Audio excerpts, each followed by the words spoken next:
Сәлем, мен атым Бауыржан Қайратұлы. Мен 2020 жылдың жазында инвестиция жасаумен айналысуды бастадым. Қазіргі таңда менің портфелім 126 мың теңгені құрады. Жақында тағы үлкен сумма ақша саламын. Соның нәтижесінде мен өзімнің осы жылғы қаржылық мақсатыма жетемін деп ойлаймын. Мақсат 250 мың теңгені жинау болатын. Мен мұның бәрін мақтану үшін айтып отыр деп ойламаңыздар. Жай ғана мен алғаш рет көріп отырған көрермендерім үшін, мен туралы білуі үшін айтып отырмын.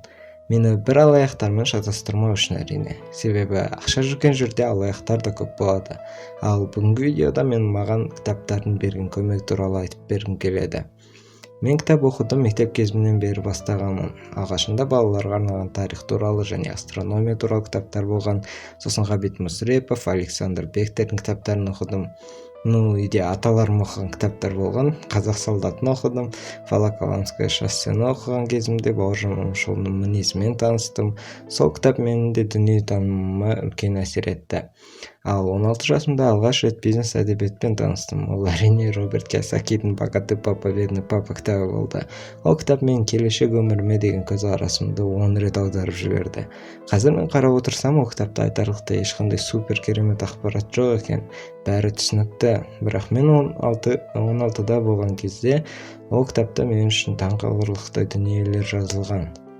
Адамдардың ақша табуға деген, капитал құруға деген көзқарастары туралы өте көп жаңа ақпарат білдім. Мен ойымша, ол кітап жасөспірімдерге арналып жазылған кітап. Адамның қызығушылығын оятады. Сол кезден бері мен бизнес әдебиет кітаптарының 60-70-ін оқып тастадым. Сондықтан олардың бәрі туралы айтуға ерініп тұрмын. Онда Дейл Карнеги де, Бодо Шефер де, Наполеон Хилл да, Бенджамин Грэм де, Робин Шарма да бар. Мен оларды оқып өзімнің білімімді көбейттім. Жеке бөліп тағы бір кітап туралы айта аламын. Ол Теодор Драйзердің «Финансист» деген кітабы. «Финансисттің» жалғасы «Титан» мен «Стоик» деген кітаптарында оқыдым. Бірақ адамдарға тек «Финансистті» оқыса да жетеді. Негізгі қызық оқиғалар туралы жазылған. «Финансист» менің өмірге көзқарасымды қалыптастыруға үлкен үлес қосты. Бірақ достар, алдын ала ескерту керек. Егер сіздер мен бұл видеода айтқан кітаптарды оқып шықсаңыз, ал достарыңыз ол кітаптарды оқымаған болса, сіз достарыңызбен сөйлесе алмай қаласыз.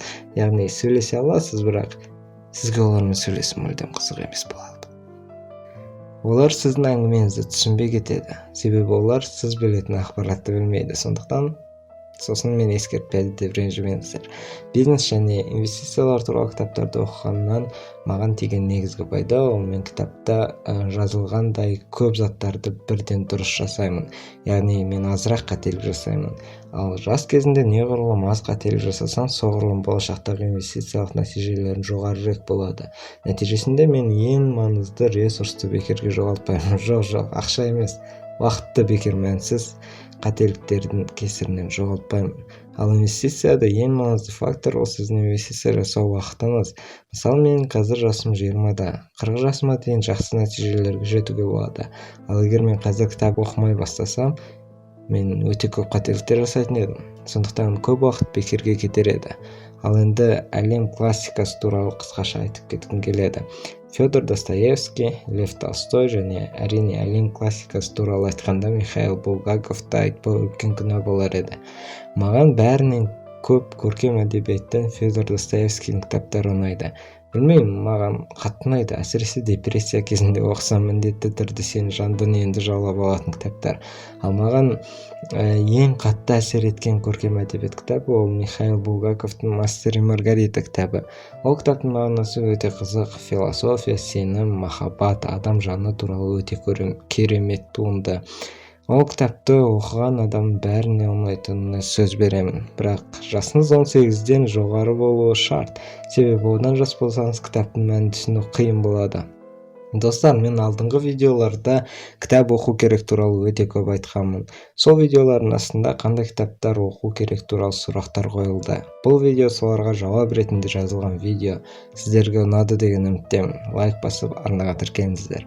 Егер арнамды қаржылай қолдауларыңыз келсе, видеоның астында менің Каспий Голд картама жіберулеріңізге болады. Рахмет. Сау болыңыздар.